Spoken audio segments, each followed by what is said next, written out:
ఓం శ్రీ దుర్గాయ నమః.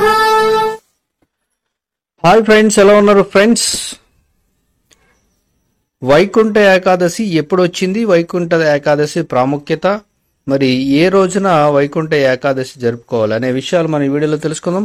ఫ్రెండ్స్, మీరు కానీ ఫస్ట్ టైం నా ఛానల్ విజిట్ చేస్తే వీడియోని లైక్ చేయండి, షేర్ చేయండి, తప్పకుండా నా ఛానల్ని సబ్స్క్రైబ్ చేయండి.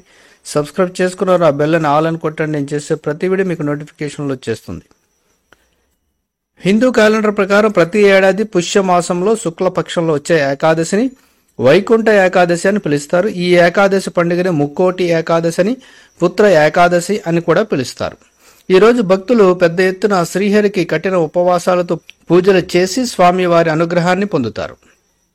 ఎంతో పవిత్రమైన ఈ వైకుంఠ ఏకాదశి రోజు స్వామివారిని పూజించడం వల్ల మోక్షం లభిస్తుందని భావిస్తారు.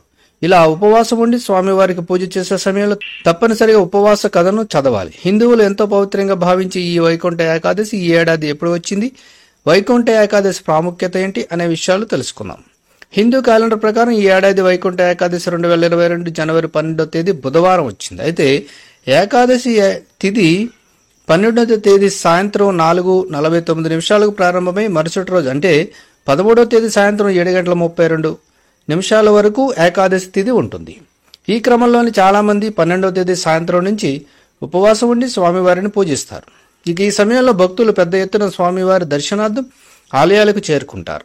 అయితే వైకుంఠ ఏకాదశి రోజు శ్రీహరి ఆలయాల్లో ఉత్తర దిశ దర్శన భాగ్యం కల్పిస్తారు. ఈ ద్వారం గుండా వెళ్లి స్వామివారి దర్శనం చేసుకోవడం వల్ల మరణాంతర వైకుంఠ ప్రాప్తి కలుగుతుందని నమ్ముతారు.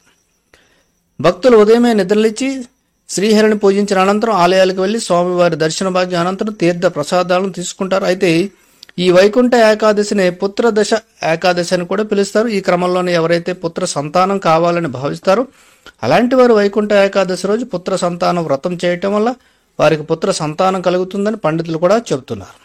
అయితే ఈ వ్రతం చేసుకోవడానికి 13వ తేదీ మధ్యాహ్నం వరకు ఎంతో అనువైన సమయం అని చెప్పవచ్చు. Thank you for watching.